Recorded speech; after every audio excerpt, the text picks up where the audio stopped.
আমরা যে কথা বলি, এই যে আমি বলছি আর আপনারা শুনছেন, এই জিনিসটা এলো কোথা থেকে? এটা কি শুধু মানুষের একটা অসাধারণ আবিষ্কার, নাকি এর গল্পটা আসলে আরও অনেক অনেক পুরনো? চলুন আজ সেই গল্পটাই শোনা যাক। এমন একটা সময়ে ফেরা যাক যখন মানুষের কোনো অস্তিত্বই ছিল না। তো আসল প্রশ্নটা কি? ভাষা কি একদিনে হুট করে তৈরি হয়ে গেল, নাকি এটা লক্ষ লক্ষ বছর ধরে একটু একটু করে গড়ে উঠেছে? এই রহস্যের চাবিকাঠিটা কিন্তু লুকিয়ে আছে আমাদের অনেক অনেক পুরনো পূর্বপুরুষদের মধ্যে। শুধু একবার এই টাইমলাইনটা দেখুন, কি বিশাল একটা যাত্রাপথ। আমরা হোমোসেপিয়েন্স, আমাদের আসারও অনেক অনেক আগে থেকে কিন্তু কথা বলার ক্ষমতার বিবর্তন শুরু হয়ে গিয়েছিল। ভাবা যায়, প্রায় ৪০ লক্ষ বছর আগের কথা বলছি আমরা। আচ্ছা, তাহলে চলুন একদম শুরু থেকে শুরু করা যাক। আমাদের সেই পূর্বপুরুষদের গল্প, যাদের দেখলে হয়তো আজকের দিনে শিম্পাঞ্জি বা গরিলাদের কথা মনে পড়ে যাবে।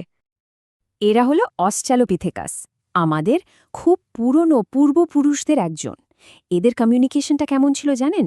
অনেকটা আজকের শিম্পাঞ্জিদের মতো, ইশারা, ইঙ্গিত আর কিছু সাধারণ আওয়াজ। এর মধ্যে কিন্তু কোনো জটিল শব্দ বা তার প্রতীকী মানে খোঁজার ব্যাপার ছিল না। এরপর গল্পে একটা দারুণ মোড় আসে। মাঠে নামে হোমো হ্যাবিলিস। কেন এরা এত স্পেশাল? কারণ তারাই প্রথম পাথরের হাতিয়ার বানাতে শুরু করে। আর ঠিক এখানেই এই হাতিয়ার বানানোর সাথে ভাষার বিবর্তনের একটা যোগসূত্র খুঁজে পাওয়া যায়।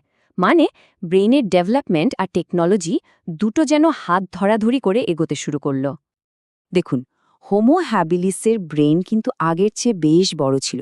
আর সবচেয়ে ইন্টারেস্টিং ব্যাপার হলো এদের মস্তিষ্কের ভার্নিকের এলাকাটা, যে অংশটা ভাষা বুঝতে সাহায্য করে, সেটা বড় হতে শুরু করেছিল।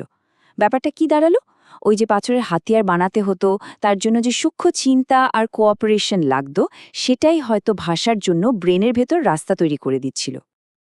তো টুল মেকারদের পর এবার আসছি গল্পের আসল হিরোর কাছে, হোমো ইরেক্টাস।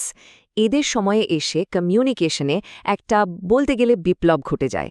কারণ এখানেই আমরা প্রথম প্রোটো ল্যাঙ্গুয়েজ বা যাকে বলে আদি ভাষার দেখা পাই। এখন প্রশ্ন হলো, এই প্রোটো ল্যাঙ্গুয়েজ জিনিসটা আসলে কি? খুব সহজ করে বললে এটা হলো এক ধরনের সরল কমিউনিকেশন। কোনো জটিল গ্রামার বা ব্যাকরণের ব্যাপার নেই। অনেকটা ছোট ছোট শব্দ দিয়ে কাজ চালানো, যেমন ধরুন পাথর আনো বা ওই সিংহ, ব্যাস এইটুকুই। কিন্তু এই ধরনের ভাষা ব্যবহারের দরকারটা পড়ল কেন?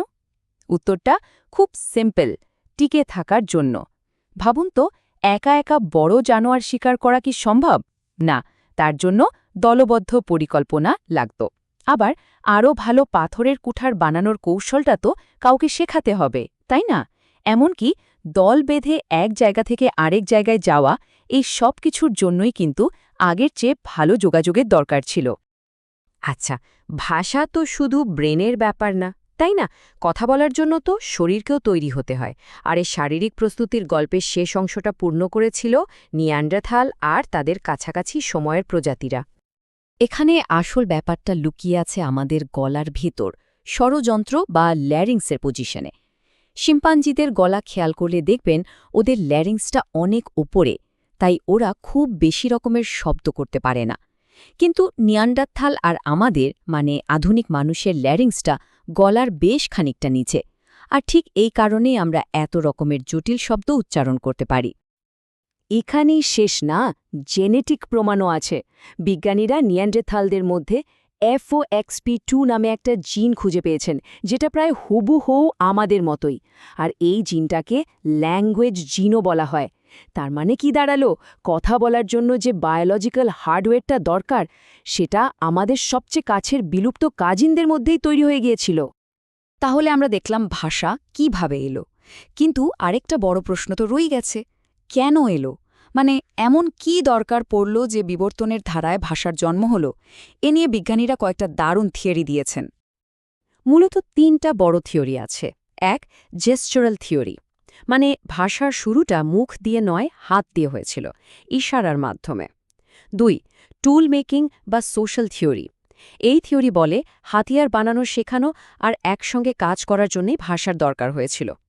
আর ৩ নম্বরটা বেশ মজার, মাদার চাইল্ড থিওরি, মানে মায়েরা বাচ্চাদের শান্ত রাখার জন্য বা তাদের সাথে কথা বলার জন্য যে ধরনের আওয়াজ করতেন সেখান থেকেই নাকি ভাষার জন্ম। তাহলে পুরো ব্যাপারটা কি দাঁড়ালো? ভাষা কিন্তু হুট করে পাওয়া কোনো জাদুর কাঠি নয়।